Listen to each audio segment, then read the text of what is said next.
We typically put 25% down. And the reason we do 25% down is that gives us the best. If you're putting more down, it affects your cash out of pocket, perhaps your ability to get some of the repair items done or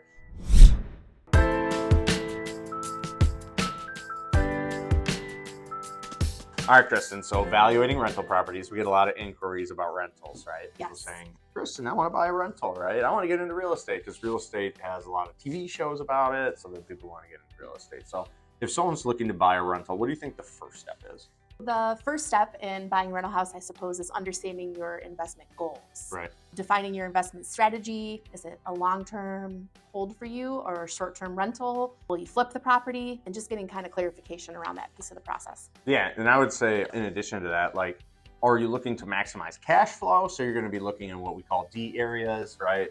Or are you looking to maximize future appreciation because you believe that ABC city is going to skyrocket in price, so you're able to break even in the meantime because you have so much means over here. So everyone's different on what their kind of long-term anticipation is. Like you said, one is that which vehicle are you wanting to do, flip, long-term, short-term, and then second is within that vertical, are you looking to do it in areas that prioritize cash flow, prioritize appreciation, somewhere in the middle, that sort of thing. Sure. Right. So what would you say number two is? Well, so you kind of hit it, but it's the location. Where do you want the opportunity to be? Why is it a good opportunity for you? What will this area do for you now or in the future? And getting kind of a guidance around picking the right spot to make your investment. So if you're trying to figure out like which area to go in, one of the suggestions I do is one, make sure you're comfortable there. Yeah. Right. Yeah. So I had an agent in our office who was buying in a community near us and she just was not comfortable there anymore. Right. And so she chose not to hire professional management, which I don't suggest personally. I always think you should buy professional management, but that's just me. And she was just super uncomfortable in the area after she bought it, right? So make sure you're comfortable with where you're buying the property or you're hiring someone who's comfortable in that area, right? I think that matters a lot. Yeah. I think then you have to look at the deal, right? Make sure the numbers make sense. Have someone help you kind of break it down. And then also look at the house itself. What kind of work does it need? What will it take to get you to the top tier of monthly rent or, the top price range if you're doing a flip, and factoring all those things into the deal as well. Yeah, condition matters a lot, right? Because if you have a premium product you're putting on the market, you can get a premium rent, but that's usually going to reduce kind of your return because you're either paying for it on the way in or you're paying for it after you're in, which requires a lot of cash, right? So that can reduce your return, but then you get premium rents, or you're one of these people that want to come in and just kind of rent it as is, right? But then you're going to have ongoing issues over time, which isn't necessarily a bad thing, but just walk in educated as to what your long-term goal is, as we said on number one, because then the domino of your decisions ends up going off of that. Would you agree with that? I would. Okay.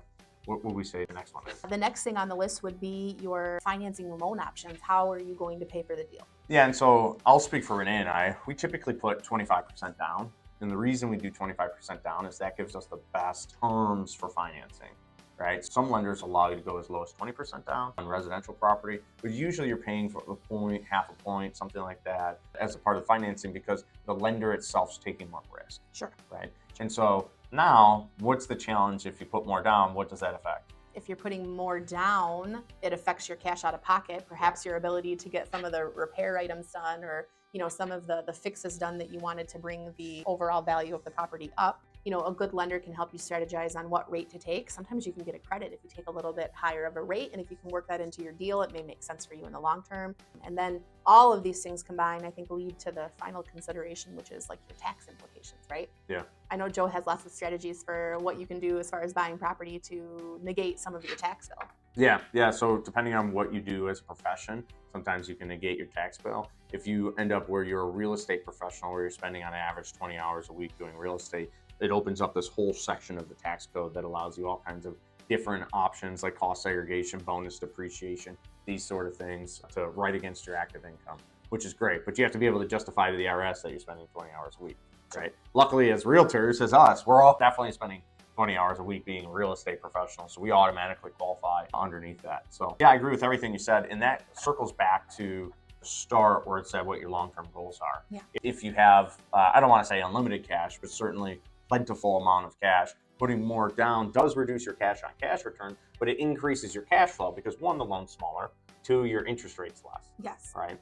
But if you have limited amount of cash, then maybe you only do the 20% and your financing's a little more expensive. right? But your cash on cash has increased because you're not putting as much cash into the deal, That makes sense. right? So there's a lot of different levers to pull, and only you know what's best for you. That's why it's important to first create where you want to go and why you want to go there, which is kind of your goals. And then, like I said earlier, all the dominoes of decisions end up being obvious from there. But if you don't create where you want to go and why you want to go there, then every step of those way, you're like, do we go left? Do we go right? That's why it's important up front to understand what you're looking for. And you're going to fumble your way through on your first one to really understand that. But then it becomes more and more clear over time. And just be comfortable with that process because that's the way it works. Anything we missed? So create your plan, design your buy box, work the plan, and build wealth through real estate. Love it. Any questions, go ahead and reach out. We'd love to talk to you about buying either your first or your 1,000th investment property. Thank you.